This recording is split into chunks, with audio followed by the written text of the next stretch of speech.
Pertemuan atau kesepakatan pagar besi tiga ormas besar dihadiri Ketua Umum Pemuda Bali Bersatu, Ketua Umum dan Sekjen Baladika Bali, Ketua Umum Floba Mora, beserta seluruh jajaran masing-masing ormas.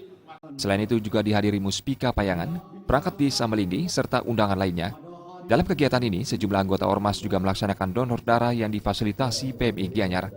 Selain donor darah, juga diserahkan bingkisan kepada perwakilan tenaga pasar Payangan. Pada kesempatan ini, Ketua Harian Pemuda Bali Bersatu, Made Mulyawan Arya mengatakan, hal penting dalam pertemuan ini adalah para pemimpin ketiga ormas mempertegas kembali komitmennya yang tertuang dalam kesepakatan pagar besi. Ketiga ormas sepakat untuk saling menghormati satu sama lain dan mencegah gesekan antar ormas terutama di tingkat bawah. Dengan adanya kesepakatan pagar besi ini, menurut Made Mulyawan Arya yang juga Wakil Ketua DPRD Kota Denpasar, akan tercipta suasana yang kondusif di Bali. Pertemuan atau kesepakatan pagar besi ini merupakan yang kelima kalinya. Pertemuan ini penting agar anggota ormas saling menghormati satu sama lain dan menghargai. Dengan adanya kesepakatan ini, selama ini nyaris tidak ada gesekan antara anggota dari ketiga ormas, kondisi ini akan terus dibina dan dijaga agar ke depan semakin langgeng. Ini merupakan yang kami namai adalah kesepakatan pagar besi. Acara ini merupakan yang kelima kalinya.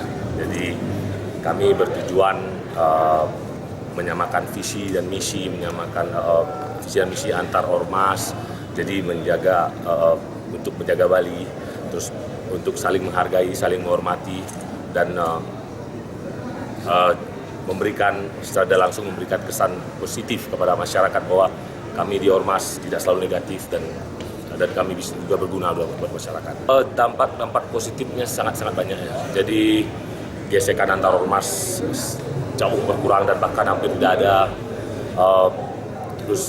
Hubungan persaudaraan antar suku, agama, dan ras semakin baik. Jadi karena di Bali ini kita heterogen ya, dan persaudaraan antar ormas juga semakin baik.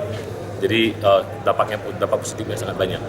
Sementara itu, Sekjen DPD Baladika Bali Agus Ketut Soekarta mengatakan, kesepakatan pagar besi yang telah dibuat hendaknya menjadi acuan menjaga Bali agar tetap aman. Anggota Baladika Bali, PBB, dan Floba Mora diminta untuk menjadikan kesepakatan pagar besi sebagai pedoman untuk dijalankan. Persatuan dan kesatuan yang telah dirintis agar dijaga dan semakin diperkuat. Mengingat banyaknya anggota dari ketiga ormas, apabila ada masalah di tingkat bawah, hendaknya dikoordinasikan sehingga segala masalah bisa diselesaikan dengan semangat kekeluargaan. Meski beda simbol atau beda warna, ormas tetap satu hati. Sedangkan Ketua Umum Floba Mora, Yusdi Dias mengatakan, lewat pertemuan ini, gesekan antar anggota bisa diselesaikan secepatnya. Yusdi Dias meminta anggotanya yang sebagian besar pemuda asal NTT di Bali agar ikut dan patuh pada kesepakatan ini. Kesepakatan pagar besi dilakukan secara bergilir oleh ketiga ormas. Pertemuan kali ini diselenggarakan oleh PBB, pertemuan selanjutnya akan diselenggarakan oleh Baladika Bali.